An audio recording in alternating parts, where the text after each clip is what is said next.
నీ చుట్టూ ఉన్న వాళ్ళు స్మగ్లర్స్, నీ ఎమ్మెల్యేలు స్మగ్లర్స్.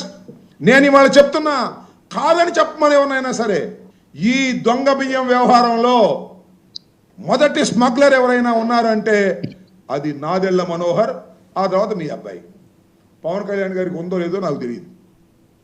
రైట్, మస్తానరావు గారు చూసారా సార్? ఒక్క నిమిషం వాసుదేవన్ గారు. మస్తానరావు అన్న మాట్లాడే ముందు, ఎస్ మీరు అన్నారు కదా ఏంటి ఆధారం అని. నవంబర్ 16, 2024 ఇది ఈనాడు దినపత్రిక.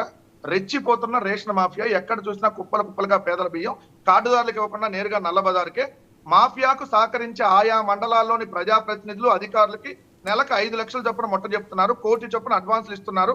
ఉమ్మడి శ్రీకాకుళం జిల్లా నుంచి చిత్తూరు జిల్లా వరకు 90% ప్రాంతాల్లో రేషన్ మాఫియా తమకు అడ్డు అదుపు లేకుండా వ్యవహరిస్తుంది. ఇది ఎవరు అధికారంలో ఉన్నప్పుడు అండి?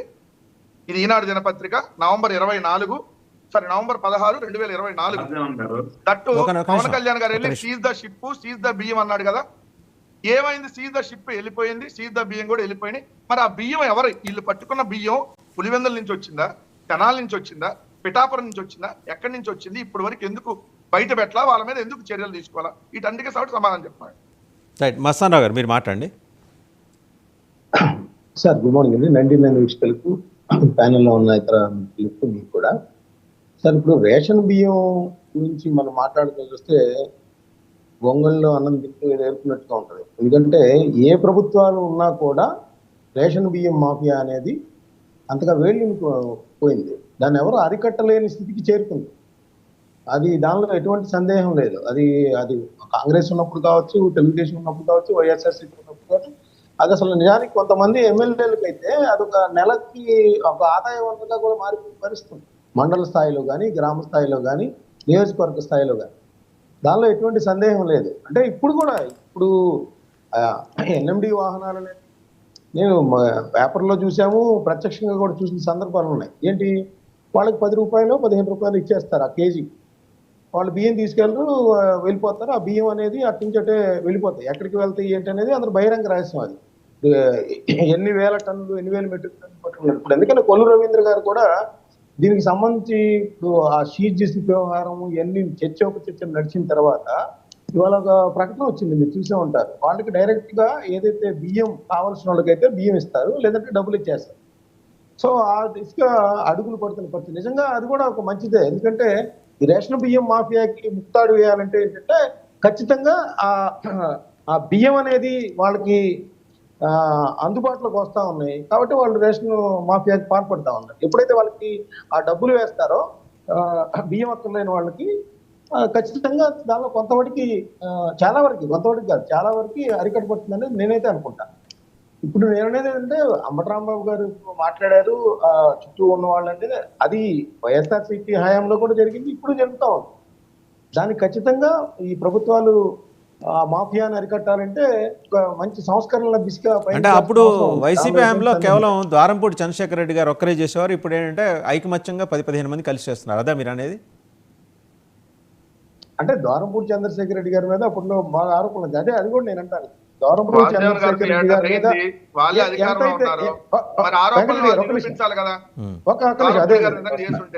వస్తున్నా ఇప్పుడు పవన్ కళ్యాణ్ గారు ఏదైతే ద్వారంపూడి చంద్రశేఖర్ రెడ్డి గారి మీద ముందు ఎలక్షన్ ప్రచారం, ఎన్నికల ప్రచారం చేశారో దాన్ని కనీసం అరెస్ట్ చేయలేకపోవడానికి కూడా ఈరోజు ప్రజలు ప్రశ్నిస్తారు. మరి ఆయన మీద పెద్ద ఎత్తున ఆరోపణలు వచ్చినప్పుడు, ఆయన బియ్యం విదేశాలకు ఎగుమతి చేశారంటున్నప్పుడు ఆయన ఎందుకు అరెస్ట్ చేయలేకపోయారు? లేదు ఆ 15 ఎవరైతే అక్కడ ఆ షిప్పుల్లో కాకినాడ నుంచి వెళ్తా ఉన్నప్పుడు 100 కోట్ల రూపాయలు ఆర్జిస్తారు, ఆ మాఫియా ఆ విధంగా తయారైంది శక్తివంతంగా అంటున్నప్పుడు, ఎందుకంటే ఇప్పుడు చంద్రబాబు నాయుడు గారు కూడా అంగీకరించారు. మరి అధికారం వాళ్ళ చేతిలో ఉంది, ఎందుకు వాళ్ళని అరెస్ట్ చేయలేకపోతున్నారు అనేది పెద్ద క్వశ్చన్ మార్క్. వాళ్ళు అంటే వీళ్ళు బురద జల్లడానికి చేశారా ఆరోపణలు, లేదా నిజంగా వాళ్ళు మాఫియాకి పాల్పడ్డారా? ఎక్కడ కేసులు అయ్యి ఎవరిని అరెస్ట్ చేశారు? అవి ఎందుకు ప్రజలు ఈ రోజు గమనిస్తూ ఉంటారు. ప్రజలు అంటే మాఫియా అనేది ఈ రోజు కూడా, ఆ రోజు పవన్ కళ్యాణ్ గారు అక్కడికి వెళ్ళొచ్చినా కూడా మాఫియా అనేది మాత్రం కంటిన్యూ అవుతుంది. దానిలో ఎటువంటి సందేహం లేదు. అందుకనే ప్రభుత్వం కూడా ఇప్పుడు ఆలోచించాల్సి, ఖచ్చితంగా తొందరగా ఇంప్లిమెంట్ చేస్తే ఈ మాఫియా అరికట్టబడుతుంది అనేది పాయింట్. సార్ ఇందాక నేను ఒకటి ప్రస్తావిస్తాను. మామూలుగా మీరు డార్మెటరీ కోటింగ్ మనం చూసాం గుంటూరులో. రౌడీ షీటర్లందరికీ కూడా డార్మెటరీ కోటింగ్ ఇచ్చేవాళ్ళు.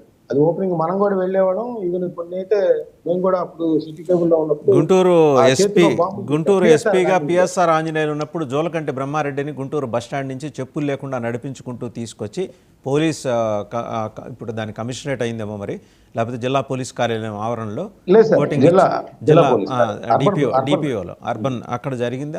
మనందరం చూసాం. చాలామందికి ఆ ట్రీట్మెంట్ ఇచ్చారు. సో ఆ రోజు దాని మీద పెద్ద ఎత్తున సురేంద్రబాబు గారు ఇచ్చారు అలాంటి రోజుల తరబడి ట్రీట్మెంట్. అదే సురేంద్రబాబు గారు అక్కడ విజయవాడలో, ఇక్కడేమో పిఎస్ఆర్ ఆంజనేయులు గారు చేశారు.